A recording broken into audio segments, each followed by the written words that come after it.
You know, every restaurant is a buffet if you're willing to pay, especially here in Las Vegas, the all-you-can-eat capital of the world. Hello friends, it's me, Shin, and I'm on a quest to vlog every restaurant on the Las Vegas Strip as well as downtown on Fremont Street. I'm 159 in, and this week for number 160, I'm here at the Stratosphere Las Vegas where I'm checking out Chai Asian Kitchen for the first time. Really happy to have you along. I'll see you inside.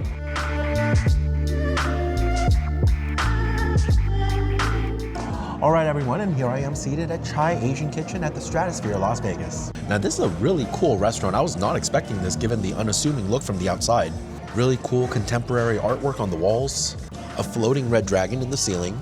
You have low top and high top tables as well as booths for seating, and high energy music playing. There's a really cool vibe in here. Now, regardless of the vibes, you know it's all about the food for me, so let's take a look at what they have to eat on the menu. So let's go and take a look at the menu here at Chai. Starting with the beverage menu, let me go and open this up for you.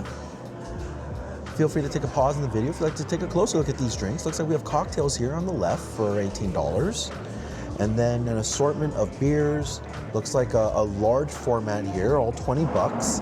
And you have some craft, import, and domestic beers down here for $12 and $11. You can also make it a sake or soju bomb for $6. Taking a look on the right side, we have your sake and soju here. You have various flavors, all looking really good.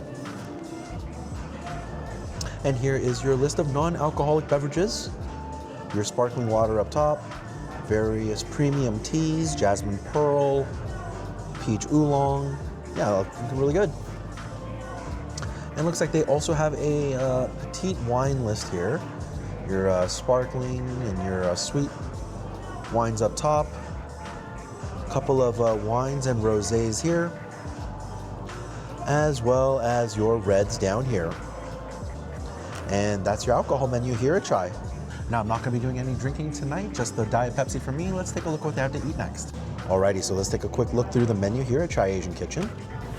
Flipping it on, and let's see here. Starters and shareables to start. We've got a spicy cucumber salad, Korean short rib skewers, shrimp toast, pork belly bao buns, salt and pepper calamari. Yeah, this is all looking really good. So it looks like kind of a mix of Asian dishes here. I see Japanese, Vietnamese, Korean, and all sorts of stuff. So that sounds pretty promising. Signature plates, we have a Peking duck, wok charred lobster. That sounds really good. Oh yeah, a lot of really good looking dishes there. And then we have some soups over here. Seafood udon noodle, pho, tantan udon, and an oxtail soup. That looks great. And then some more noodle dishes over here. Beef chow fun, shrimp noodles, tofu. Yeah, this is looking awesome. And your rice options down here. Peking duck fried rice.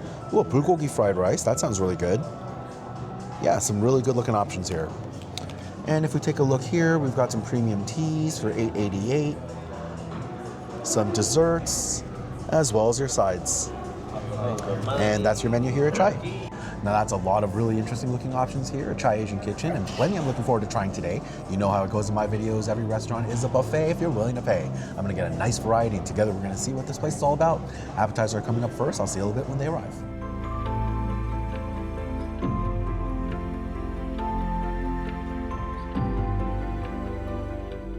All right, everyone, now my appetizers just got here. This is looking really good. Let me give you a view.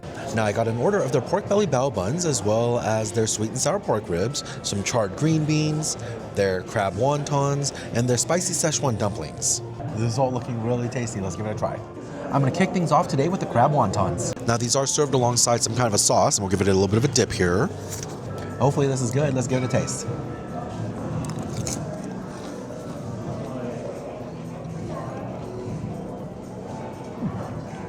Oh yeah, that's good. Very nice little crab wonton here. A very light and airy fry to this wonton skin. A nice fun crunch to that. And a bit of a nutty flavor to it as well. Now the crab filling inside is quite good. I was expecting it to be much more cream cheese and very little crab, and if I saw any crab, I was expecting it to be imitation crab. However, they are actually using some real crab meat in here. It's either that or some of the finest imitation I've ever tried. It does have a very light sweetness, though a slightly chewy texture. I'm just surprised that there's crab in here in general. The cream cheese filling is rich and well seasoned. And we have something like a spicy mayo sauce here, and it has a very mild heat. It's quite creamy, though there's just a little bit of sweetness to it at the end of the bite. That all comes together pretty well. A nice little appetizer right there. Next up, we're gonna try the spicy Szechuan dumplings. Even based off just the aroma, you can tell that this is gonna have some heat behind it. But hopefully it all tastes good. Spicy Szechuan dumpling.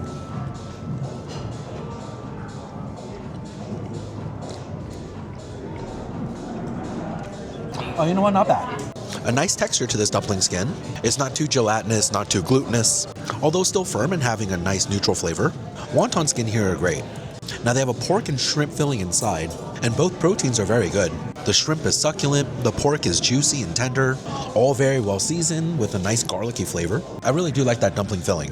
Now this chili crisp is quite spicy. There's a lingering heat here, and so if you're adverse to spicy foods, I would steer clear of this one. A very warm, numbing spice here. It is pleasant, and there's also a nutty sesame flavor to the aftertaste. Now unfortunately, the chili crisp oil is actually also quite salty. While you do get some nuttiness toward the end, that aftertaste is definitively dominated by salt. I'm finding myself reaching for my beverage pretty often after this one. Still a flavorful dish though, I do like that. Next up, pork belly bao bun. Now even just picking this up, I gotta tell you, this is a super pillowy bao bun. Hopefully this tastes good. Pork belly bao bun.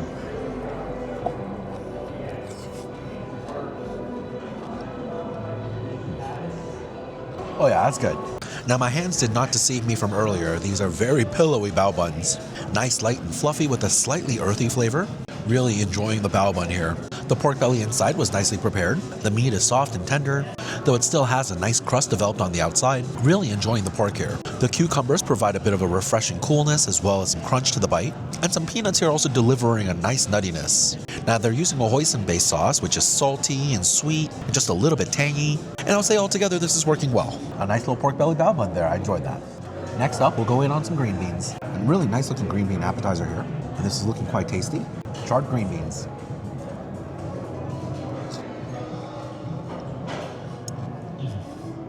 Oh yeah, that's tasty. Now this is a well-constructed green bean dish. Firstly, the green beans themselves are cooked excellently. Fork tender and soft in the center with just a little bit of firmness to the exterior. Just a slight crunch as you bite into them. I really like to cook on these green beans. The natural bitter flavors of the green beans are also coming through very well here. All of that's really great. Now these have been cooked in a hoisin sauce, so you do get that sweet, salty, slightly tangy flavor here. But the sauce has also been infused with a lot of garlic, just making it taste very good. There is a warm heat to this dish as well, although much less spicy than I found with the wontons. A very approachable heat on this one. I actually really like this green bean dish. A nice vegetarian dish right there. I like that a lot. All right, everyone. Now the last appetizer that I'm going in on today is gonna be their barbecue pork ribs. I'm loving the crushed peanuts I see on top of the sticky glaze, and I can always enjoy a nice pork rib. Let's give this a try.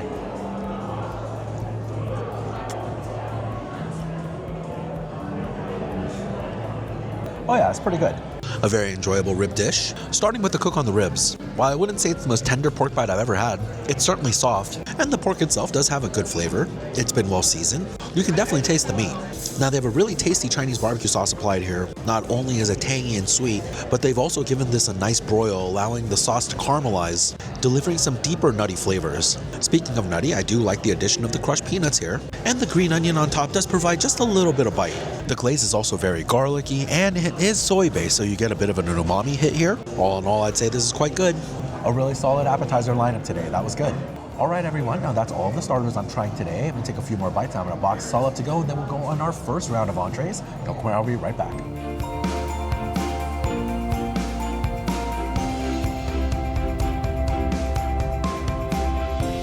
And welcome back, everyone. Now my first round of entrees just got here. With my first round, I decided to go on what I like to call my panda combo. This is effectively everything that I would order at Panda Express. I have a duck fried rice, beef chow fun, orange chicken, as well as Mongolian beef, and some honey walnut shrimp. This is all looking really good. Let's give it a try. We're gonna start things off with the orange chicken. Maybe you can call me pedestrian, but I love orange chicken, and hopefully it's good here at Chai Asian Kitchen. Let's see how it is.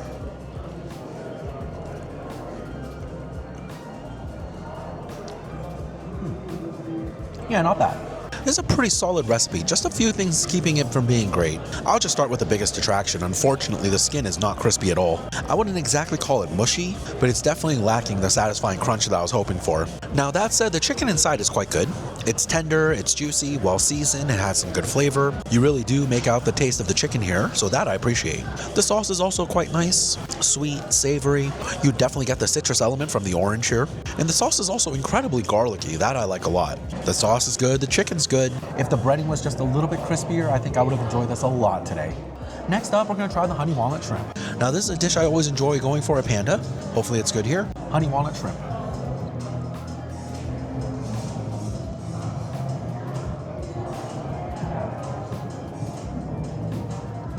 Yeah, you know what, not bad. Now I have a bit of an opposites issue when it comes to the honey walnut shrimp compared to the orange chicken. I actually really like the texture of the batter. A nice shallow fry job on this. There is a satisfying crisp to the batter. Great start to the appetizer. The shrimp inside is super plump and really succulent. You can absolutely get the sweet briny flavors of the shrimp here. I like that quite a bit. The candied walnuts provide an earthy sweetness and just a little bit of bite from that green onion. Now when it came to the orange chicken, I really like the sauce, but not as big of a fan of the batter. And it's the exact opposite here. I really like the batter on this fried shrimp. Unfortunately, the sauce is leaving a little bit to be desired. It is a rich, garlicky, creamy sauce, but where I'm expecting the sweetness of the honey, you're met with something more like a honey mustard. It's just a little bit pungent. I'm not sure if this flavor is jiving well with me. While I wouldn't say it's bad, it's definitely not what I was expecting. And I'm pretty particular about this recipe, and so maybe that's just it for me. But if a honey mustard walnut shrimp sounds good to you, I think you're really going to enjoy this one. Next up, Mongolian beef. Now, to be frank with you, at Panda Express, I would go into beef and broccoli over Mongolian beef, but they don't have the option, so I went with Mongolian beef here today. And it's still something I enjoy. Let's give it a try.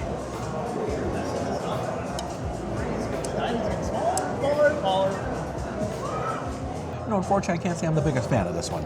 Starting with the beef, unfortunately it is a bit on the chewy side. Given how thinly it's cut, I'm surprised it's not much more tender. It does have a decent beefy flavor though, so that is appreciated. The onions here have been nicely caramelized, super soft with a little bit of that nutty sweetness coming out. I do like the preparation of the onions. The sauce unfortunately is a bit imbalanced for me. It's incredibly sweet up front, far too sweet to be enjoyable for my palate, but it's only a flash in the pan. It actually leads way to a very salty umami flavor in the middle of the bite, and unfortunately it's just far too salty of a flavor. I'm not really liking that. The sauce then ends on a very poignant ginger note. It's very pungent, almost spicy. I wouldn't exactly say it's bad, but it's just not great. The beef is just slightly chewy and the sauce isn't all that well balanced today. It's a miss for me, unfortunately. Alrighty, next up we're gonna go in on the duck fried rice. I was definitely happy to see Peking duck fried rice on the menu, and I'm really hoping this tastes good. Duck fried rice.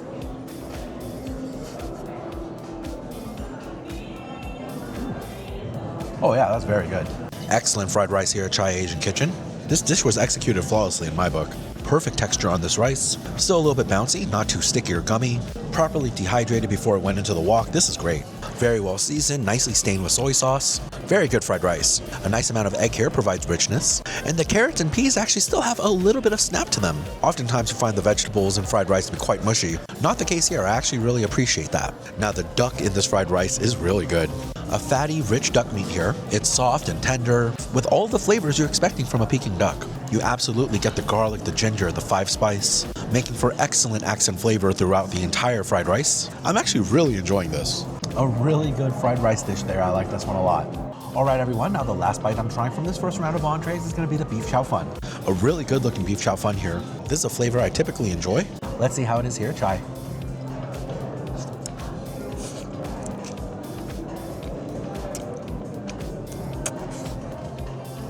Oh yeah, that's good.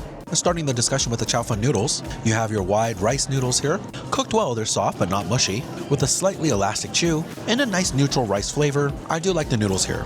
The onions definitely provide a little bit of bite, though there is a bit of a raw flavor here. Personally, I wish these were cooked down a little bit more and caramelized like they were in the Mongolian beef. Now speaking of the beef, I believe this is the same beef that I found in the Mongolian beef, though it is slightly more tender here, a little bit less chewy, and I'm starting to realize that heavy ginger aftertaste is actually coming straight from the beef. I'm starting to understand a little bit more how the flavors were dispersing themselves as I was chewing through the Mongolian beef. Now that said, the soy sauce base that the beef chow fun has been tossed in is actually very well balanced. A nice salty umami flavor here with just a hint of sweetness on the back end, likely coming from a sweet cooking wine. You certainly get a little bit of bite coming from the green onion here. Just another reason why I wish the onions were a little bit less raw and cooked down a little bit more. All that said though, this is a nice beef chow fun. It is coming together well.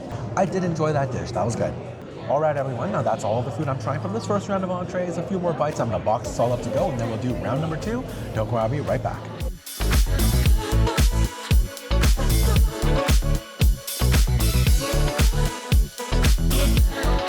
And welcome back, everyone. I just got my second round of entrees. With my second round, I decided to try a lot more of those international options. I got some bulgogi fried rice, as well as their spicy beef tantan udon, their wok charred lobster, as well as a spicy braised mushroom yifu noodle. This is all looking really tasty. Let's give it a try. first off, I want to try this wok charred lobster. Now this is a full-on noodle dish. I wasn't expecting that, but I do kind of have a little assortment of everything here. Wok fried lobster.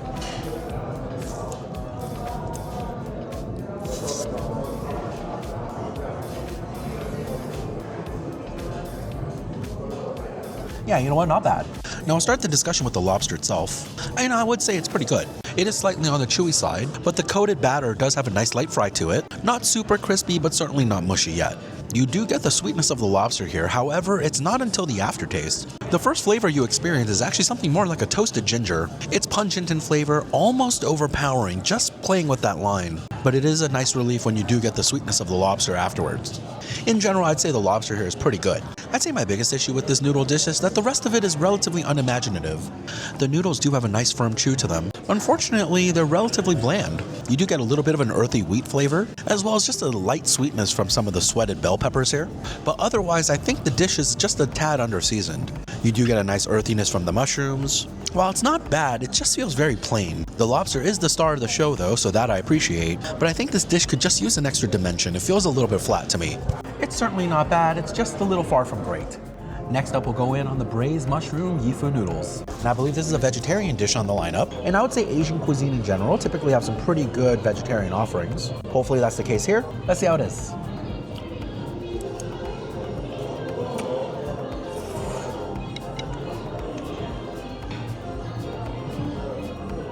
Oh yeah, that's good. I really like this vegetarian dish. Let's start off with the noodles. A firm noodle here with some good chew, also delivering a bit of a neutral wheat flavor. Really like the noodles here. All the vegetables cooked in this dish are well done. The green beans have an excellent snap, the bok choy is soft and delectable, and these mushrooms are really great. A perfectly spongy texture there. A very nice cook to all of the ingredients in this dish. Now I'm really enjoying the sauce that this dish was tossed in. A bit of a garlicky soy-based sauce. It's got great umami, a nice salinity level, infused with plenty of garlic and ginger. It's a good sauce. A very light hint of spice toward the end of the bite, right in the aftertaste coming from some chili oil. And it's a very smooth transition. I like that a lot. Just a little bit of nuttiness from the crushed peanuts in here. You have some great textures here and all the flavors come together well. A really good vegetarian dish. I like that one. Next up, I'm gonna try the spicy beef tantan men. I don't actually know if I've had this particular dish before. Well, hopefully it tastes good. Let's see how it is.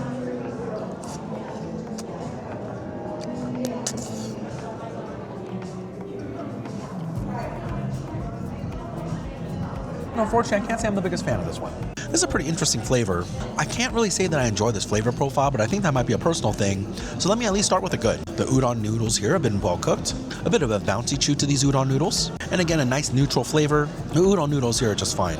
The bok choy has been nicely cooked, soft, not too much of that raw bitter flavor. That is all fine. Now they have a spicy ground beef on top of these noodles that you can incorporate into the broth. And unfortunately, I can't say I'm a big fan of that particular taste. It has a very smoky, salty flavor, and to a degree, there's almost a burnt flavor to it. There's a kind of carbon-like taste right up front. After you get through a bit of that burnt saltiness, there's this odd sour tartness in the middle of the bite that I'm really finding off-putting for me.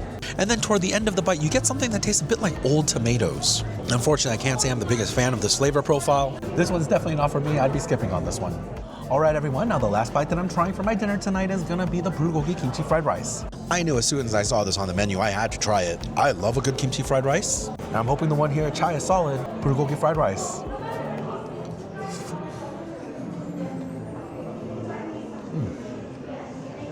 Oh yeah, that's really good.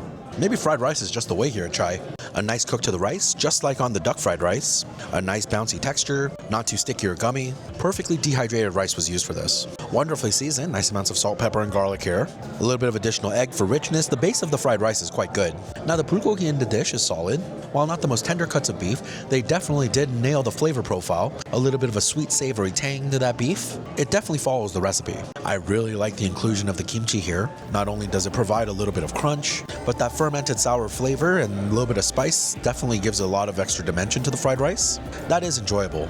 A little bit of an earthy flavor coming from these mushrooms. This is coming together very nicely.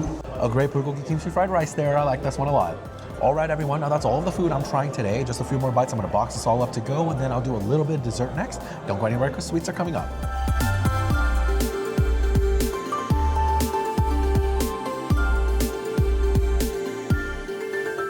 Welcome back everyone. Now it's time for some dessert and I went in on their green tea mochi ice cream and it just got here. Let me give you a view. Two beautiful green tea mochi along with a rose-shaped strawberry here. And this is looking really good. Let's give it a try.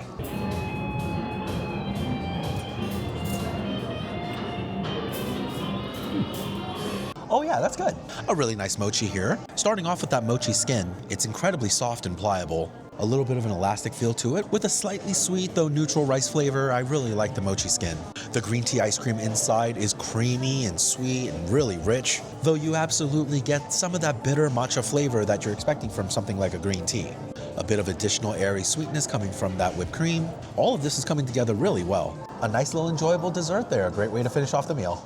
All right, everyone, now that's gonna do it for my dinner here at Chai Asian Kitchen at the Stratosphere, Las Vegas. All the food you saw in the video today came out to $324 before tip, and I definitely had a nice time. I actually enjoyed all of the appetizers, although the pork ribs and the pork belly bao buns were my favorite.